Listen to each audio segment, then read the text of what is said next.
Hey guys, welcome back to the channel. My name is Gerard, and if this is your first time finding this channel, we are talking about fragrances, more specifically the 7 fragrances that I wore every single day last week. So if that's content you want to see more, be sure to like this video, subscribe to the channel, all of the good things. But let's not waste any time. Let's jump right into it, starting with Sunday. Shout out to my man, Danny Bell, friend of the channel, one of the best guys I have met through this channel. Amazing person. And he sent me this fragrance, and I truly appreciate it. The scent we are talking about is M. Micallef's Royal Vintage. This one, guys, really surprised me in the best way possible. It reminded me slightly of Aventus, yes, nice atomizer. But it also reminded me of Loewe's Essentia Eau de Parfum, which is one of my favorite fragrances, top 10 easily. This is a little different though. This is a little bit closer to a fougere, kind of older style, masculine fragrance.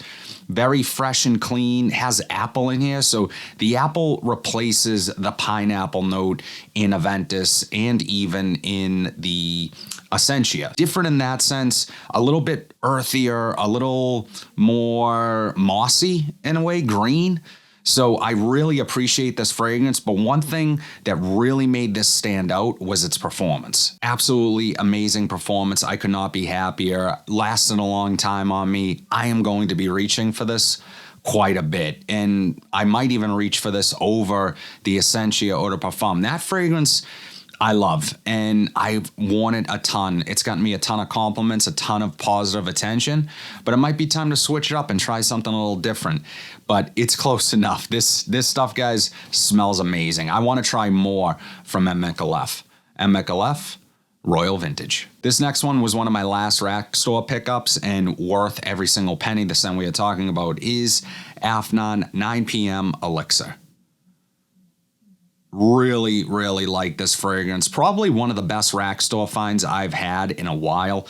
And yeah, just super enjoyable. It is sweet. There's no mistake about it, but it's manageable. It's not overly done. It's perfect. There's vanilla here. It's almost a little boozy, very ambery, warm, but also has this undertone of freshness. I am reminded quite a bit of Jean-Paul Gaultier's La Mal, the original. This has more nods to the original than some of the Elixir fragrances that it's supposed to be cloning. That's just my opinion. There's something about it that immediately reminds me of that scent. With that being said, though, if I had to think of an Elixir fragrance from the JPG line that this reminds me of, it's definitely Absolute over the original Elixir. This stuff pumps off of the skin. Absolutely massive performance. The day that I wore it, I was just working from home, and it was like filling the room. It was almost like probably the wrong fragrance to reach for.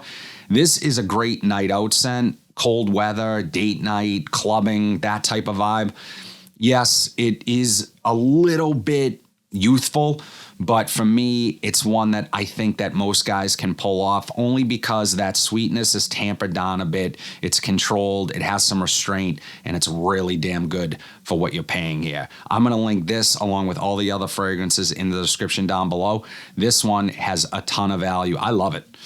Afnan's 9 p.m. Elixir. Shout out to my boys over at Nusik for sending this fragrance my way. I truly appreciate it. It's amazing. This is one of the best dupes I've ever smelled.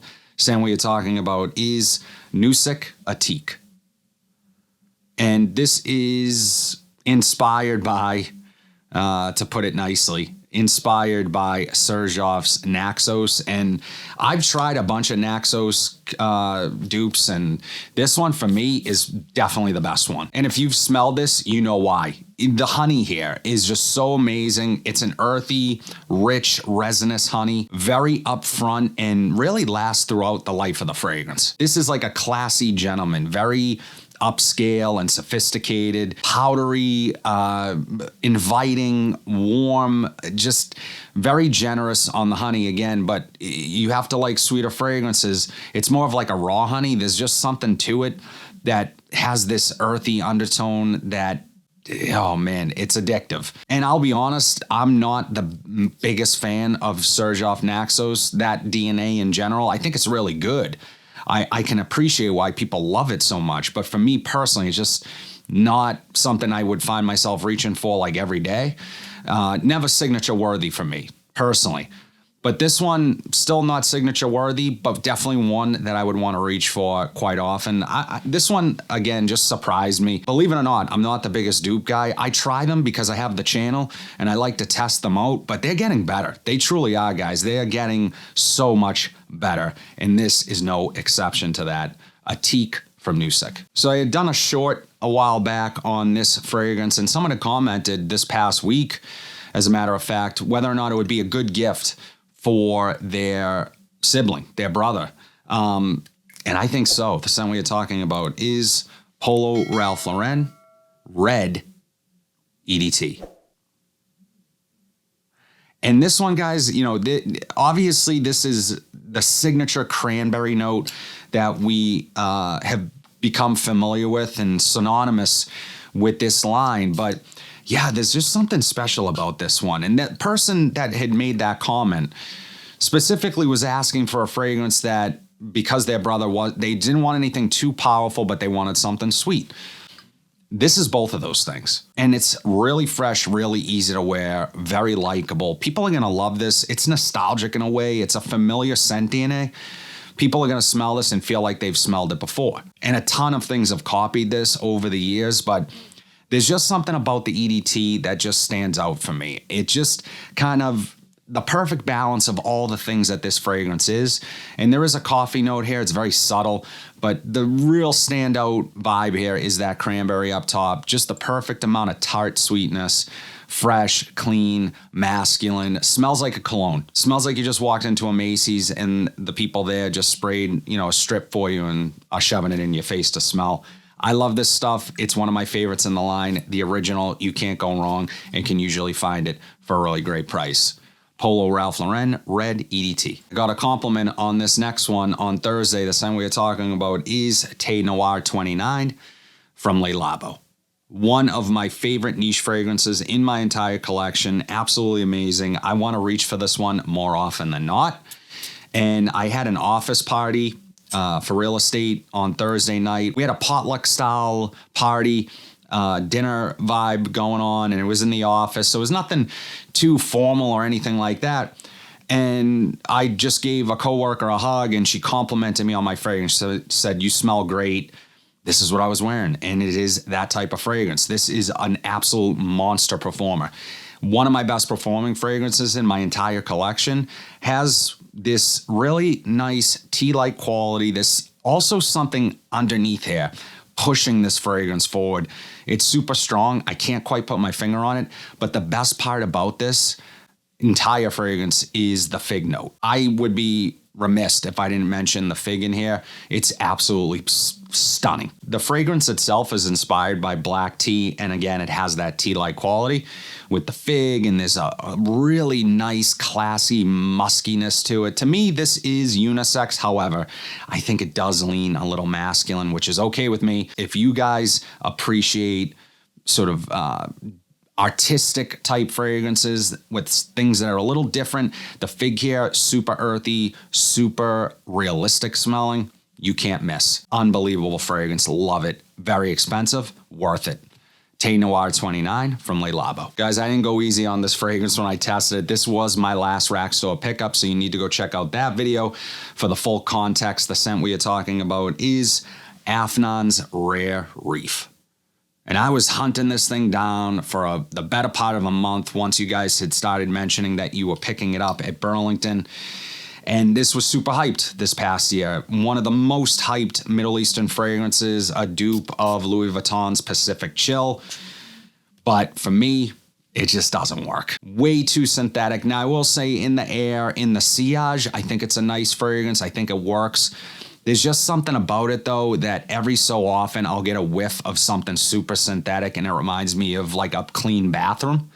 Something I would go into like an IKEA or something and smell it, and it just doesn't smell like a cologne to me. It doesn't smell like something I want to put on.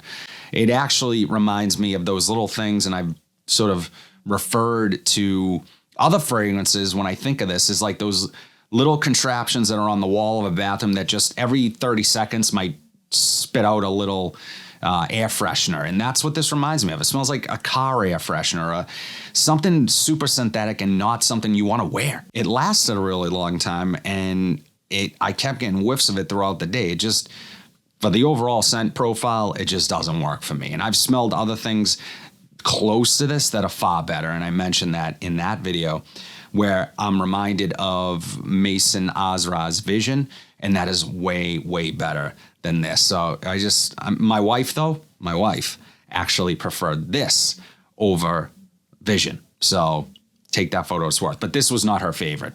It's not like she loved this and hated the other one. She was kind of, between the two. Rare Reef from Afnan. Finally, on Saturday, a legendary release in its own right. The scent we are talking about is none other than Dior Fahrenheit. And I'm sure that if you've watched my channel for any length of time or any fragrance content, you have heard about this fragrance, or at least you should have. A true classic and polarizing at the same time, not going to be for everyone, because it is a masculine, unique 80s monster, kind of. It's one of those fragrances that over the years has been reformulated and doesn't quite have the same, I guess, presence that it once had, but the DNA, the things that made it special are still there, and that is that sort of gasoline smell that people describe, that petrol vibe that always reminds me of my old job when I used to work for this company that repaired outdoor power equipment, and we used to have these rags shipped in and out every week that the technicians would use on engines to clean up oil and spills. And those rags, those red rags, were just, and I know some of you guys know what I'm talking about, had this gasoline smell to them. And even after they were washed, like when they would come into our building fresh and clean, they still had that smell to them. And that's kind of the vibe I get from this. This fragrance has an absolute laundry list of notes, and not many stand out to me other than the violet leaf. It is truly the star of the show here. There is a slight aquaticness to this fragrance that almost smells like fresh water. I don't know. It's the best way to describe it. And along with that gasoline, it's like two worlds colliding, and it just works in a way. So it is special, and it is one that I like to go to from time to time, but it has never been my favorite fragrance. I just think it is one of those that I think if you collect fragrances, you might want to eventually get your hands on and see what you think of it. But for me, I've smelled other things that are similar to this. There are some Mercedes fragrances that sort of touch upon this scent DNA. But from time to time, as I said, I like to reach for it, wear it, and that's exactly what I did on Saturday. Dior Fahrenheit. That's it, guys. All 7 fragrances that I wore every single day last week. As always, would love to know what your weekly rotation was. I always love hearing what you guys are wearing. Drop it in the comment section down below. But if you like content like this, be sure to like, comment, subscribe, share this video. Hit that bell notification so you're updated whenever I upload new content. But until then, have a fantastic week, and I'll see you in the next video.